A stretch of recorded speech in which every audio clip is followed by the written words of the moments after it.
ETF index mutual funds నేర్చుకుని stock మార్కెట్లో రాణించాలనుకుంటున్నారా? వెంటనే ఈ నెంబర్కి కాల్ చేయండి.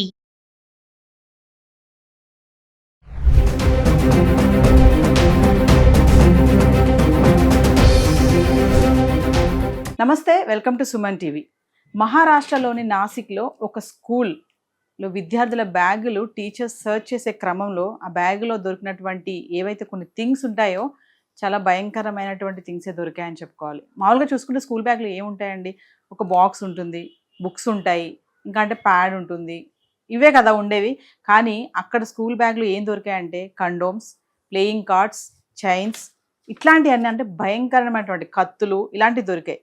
ఏంటి అసలు మరి పిల్లలు ఎటుపోతున్నారు, మరి పేరెంట్స్ ఏం చేస్తున్నారు, స్కూల్ బ్యాగ్లో ఇట్లాంటివన్నీ ఎందుకు పెట్టుకుని తిరుగుతున్నారు? మరి దీనిపైన మాట్లాడడానికి మనతో పాటు ఉన్నారు సీనియర్ పోలీస్ ఆఫీసర్ రెడ్డన్న గారు. సార్తో మాట్లాడారు. సార్, మహారాష్ట్రలో మరి స్కూల్లో ఘటన చూస్తుంటే పిల్లల బ్యాగ్లో టీచర్స్ అప్పుడప్పుడు బ్యాగ్లు వెతుకుతూ ఉంటారు కదా, అరే నీ బ్యాగ్లో ఏమున్నాయి, ఏంటి, ఆ బుక్ తెచ్చావా, ఈ బుక్ తెచ్చావా అని చూస్తారు. అలా వెతికే క్రమంలో కొంతమంది బ్యాగ్లో ఇలాంటివన్నీ దొరికాయి. ప్లేయింగ్ కార్డ్స్ కానీ, కండోమ్స్ కానీ, చైన్స్ కానీ. మరి ఇంకా వాటి గురించి ఎలా మాట్లాడాలో మాకైతే అర్థం కావట్లేదు. ఏంటంటారు సార్, మరి పిల్లలు అసలు ఎలా తయారవుతున్నారు, పేరెంట్స్ ఏం చేస్తున్నారు?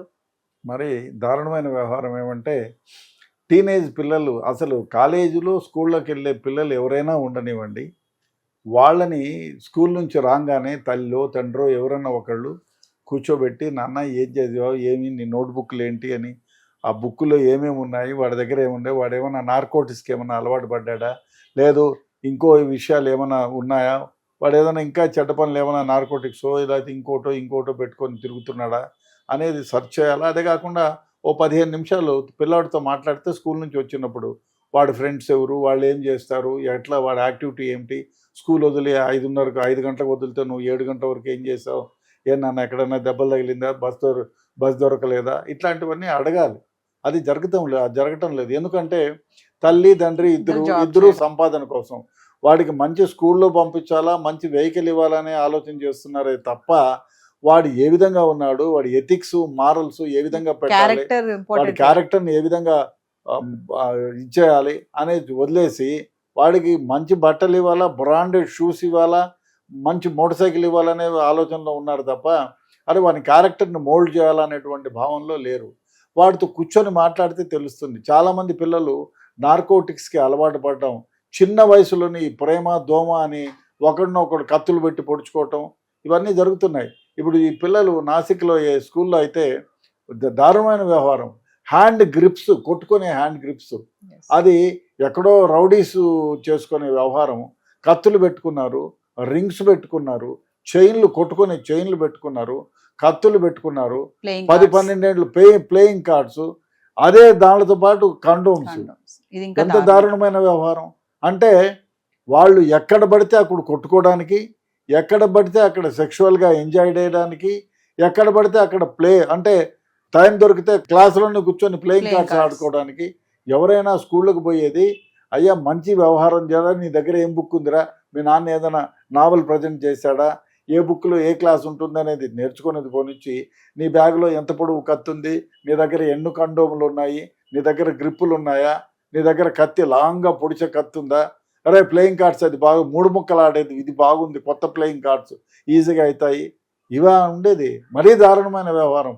డెఫినెట్గా తల్లిదండ్రులు అందరూ కూడా వాళ్ళ పిల్లలు ఏం చేస్తున్నారు వాళ్ళు గమనించకపోతే, వాళ్ళు రౌడీలలాగా, అసలు వాళ్ళ క్యారెక్టర్ని మీరు మౌల్డ్ చేయకపోతే వీధి రౌడీలాగా తయారవుతారు.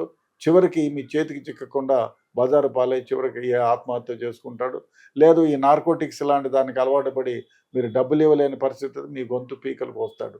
అదేవిధంగా ఇవి ఏమి చేయకపోయినా ఈ నార్కోటిక్స్కి అలవాటు పడి చెడ్డ పనులు డబ్బుల కోసం ఇంకో దానికో అలవాటు పడి వాళ్ళ జీవితాలను వాళ్ళు నాశనం చేసుకుంటారు, చివరికి జైలు పాలవుతారు.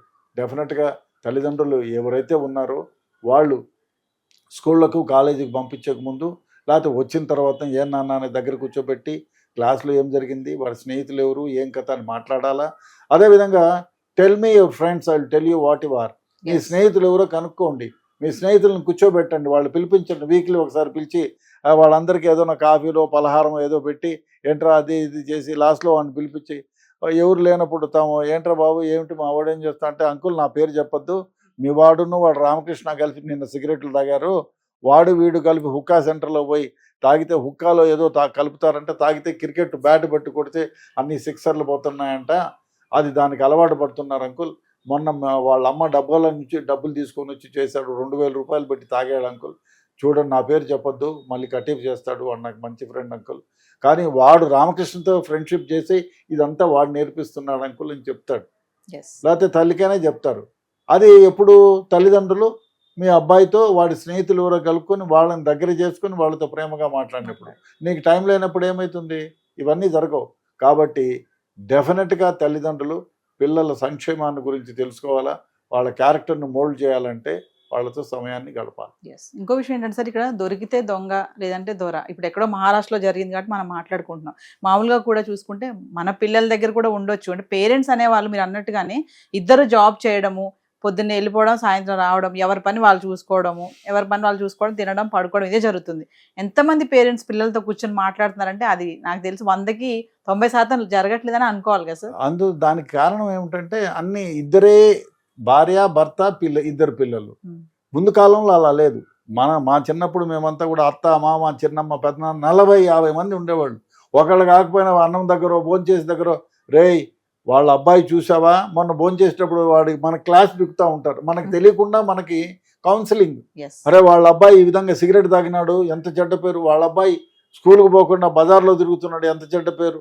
వాళ్ళ అబ్బాయి ఈ విధంగా నార్కోటిక్స్కి అలవాటు పడినాడు, ఎంత చెడ్డ పేరు. అంటే మనకు తెలియకుండా మనకు పెద్దవాళ్ళు ప్రతి ఒక్కళ్ళు చెప్తారు. అదేవిధంగా చెడ్డవాళ్ళతో స్నేహం చేస్తాను, అమ్మమ్మో తాతయ్యో ఎవరు కథలు చెప్పేది, నీతి కథలు చెప్పేవాళ్ళు. దానివల్ల ఏమయ్యేది, ఎథిక్స్ గురించి, మారల్స్ గురించి, మన క్యారెక్టర్ని మనమే మోల్డ్ చేసుకునే పరిస్థితి ఏర్పడేది. అది లేదు ఇప్పుడు. తల్లిదండ్రులు ఎంతవరకు మంచి డబ్బులు సంపాదించాలి,